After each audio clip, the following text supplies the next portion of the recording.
দায়িত্ব। মন্ত্রণালয়ের কাজ হলো আমাদেরকে স্মরণ করিয়ে দেওয়া, পাছে যেন ভুলে না যাই, এই দায়িত্ব থেকে আমরা দূরে সরে না যাই। আজকে সেই জন্য দিবসটি পালন করা হচ্ছে, যাতে দেশের সবাইকে মনে করিয়ে দেওয়া এই দায়িত্বের কথা।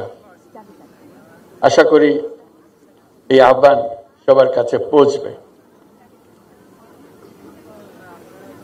সমাজসেবা এটা প্রতিটি মানুষের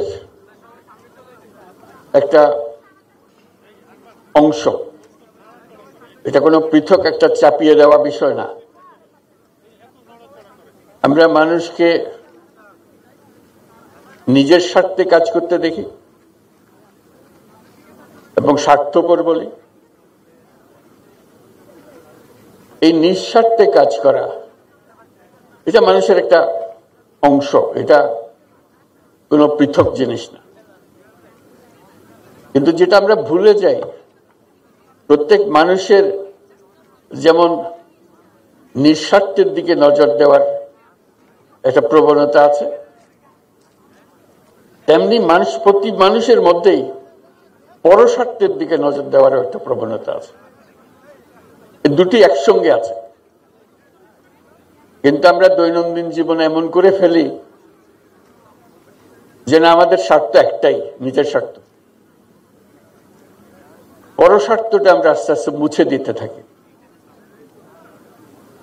আজকে আহ্বান জানানোর দিন, এই সমাজ সেবা দিবসে, যে আরেকটা অংশ আমাদের মধ্যে আছে, পরের জন্য সেবা, পরস্বার্থে কাজ করা, এটাকে জাগিয়ে তোলা। আমরা যা জীবনে করি যেন মনে হয় নিজের জন্য, নিজের পরিবারের জন্য করা। এই ভুল ধারণার থেকে আমাদের যত রকমের খারাপ কাজ আমাদের হয়েছে, এটার থেকে উৎপত্তি। আমরা যদি আমাদের নিজেদের দৈনন্দিন জীবনে মনে করিয়ে দিতাম যে আমাদের দুটি অংশ আছে, এটা নিজের স্বার্থ, একটা পরের স্বার্থ, এবং মনে করবে যে পরের স্বার্থে কে এটা এত আগ্রহী হবে। এটা অবাক কাণ্ড যে মানুষের মধ্যে এটা দেওয়া আছে, এবং পরের জন্য কিছু করতে পারলে মানুষের যে পরিমাণ আনন্দ হয়, এই আনন্দ থেকে সে বঞ্চিত হতে চায় না। কিন্তু নিজের স্বার্থটা সমাজে এমনভাবে প্রতিষ্ঠিত হয়ে গেছে, ওই অংশটা আস্তে আস্তে চাপা পড়ে গেছে, ওই আনন্দ থেকে আমরা বঞ্চিত হয়ে যাচ্ছি। যে কারণে আজকে এই বিশেষ দিনে মনে করিয়ে দেওয়া যে আমাদের ক্ষমতা আছে, শক্তি আছে।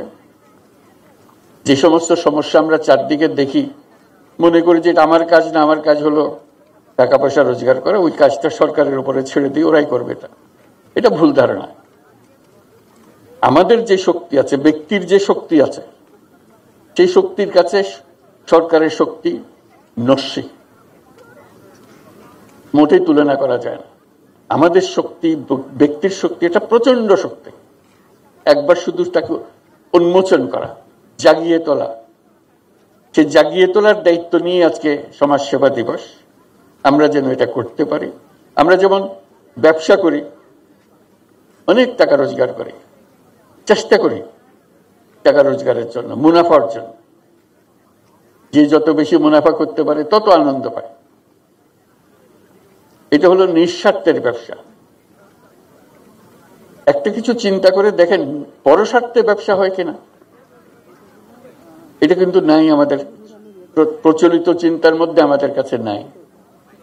আমরা সেই কথাটাও মনে করিয়ে দিতে চাচ্ছি, নিঃস্বার্থে যেরকম ব্যবসা করা যায়, পরের স্বার্থেও ব্যবসা করা যায়। যে ব্যবসার থেকে আমি নিজে এক পয়সাও মুনাফা নেব না, যাবতীয় যা কিছু করছি পরের স্বার্থে করছি, এবং সেই টাকা যা রোজগার হবে সেই ব্যবসার মধ্যে থেকে যাবে, এতে আমি আনন্দ পাবো। মুনাফা করে যেরকম আনন্দ পাই, পরের দুঃখ দুর্দশা বা সামাজিক দুঃখ দুর্দশা, সমষ্টিগত দুঃখ দুর্দশা, এইটাও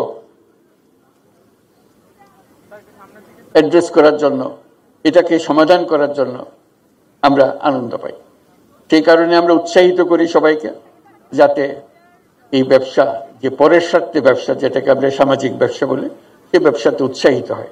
এবং এখন হচ্ছে, মানুষ আস্তে আস্তে এটা বুঝছে, বিশেষ করে তরুণদের মধ্যে এটা আছে যে হ্যাঁ, আমি যখন ব্যবসা করব, নিজের স্বার্থে ব্যবসা করব এবং অন্যের স্বার্থে, পরের স্বার্থেও ব্যবসা করব, যেটাতে আমি যা যা দেখি হচ্ছে না, স্বাস্থ্য খাতে ঘাটতি আছে, স্বাস্থ্যের সেবা করি, শিক্ষা খাতে ঘাটতি আছে, শিক্ষা খাতে সেবা করি, সামাজিক ব্যবসা করি, যে যত আবহাওয়ার কারণে যে সমস্ত সমস্যা হচ্ছে সেটার ব্যাপারে সামাজিক ব্যবসা করি। এগুলো করলে আমরা, এই যে বললাম যে সরকারের যে ক্ষমতা, তার তুলনায় মানুষের যে ক্ষমতা, সেটা যদি তুলনা করি, তাহলে সরকারের ক্ষমতা একেবারে নস্যি, মানুষের ক্ষমতা প্রচন্ড শক্তি। আমরা সবাই যদি অল্প অল্প করে সেই নিঃস্বার্থে সঙ্গে সঙ্গে পরস্বার্থের কাজটাও করতে পারতাম, এটা যদি আমাদের মাথায় ঢুকতো, আমাদের মাথায় আমরা নিয়ে আসতাম, তাহলে আমাদের কোনো সমস্যা আর এদিকে তাকাতে হতো না, কারো মুখাপেক্ষি হতো না, কারো দিকে তাকিয়ে থাকতে হতো না, আমরা নিজেরাই সেটা সমাধান করতে পারি। আজকে সামাজিক সেবা দিবসে, সমাজ সেবা দিবসে আমরা সবাইকে স্মরণ করিয়ে দিতে চাই আমাদের সেই শক্তিটাকে যেন আমরা উন্মোচন করতে পারি, আমাদের পারিবারিকভাবে, আমাদের শিক্ষাগতভাবে। যে কথাটা সবাইকে স্মরণ করিয়ে দেওয়ার জন্য আজকের দিন। আজকে শুধু একটা বিশেষ জায়গায় একটা অনুষ্ঠান করার দিন না, সবাই প্রতি পরিবারে এই বিষয়টা চিন্তা করা, প্রতিজনে এটাকে চিন্তা করা এবং সেটার দিকে উদ্বুদ্ধ হওয়া।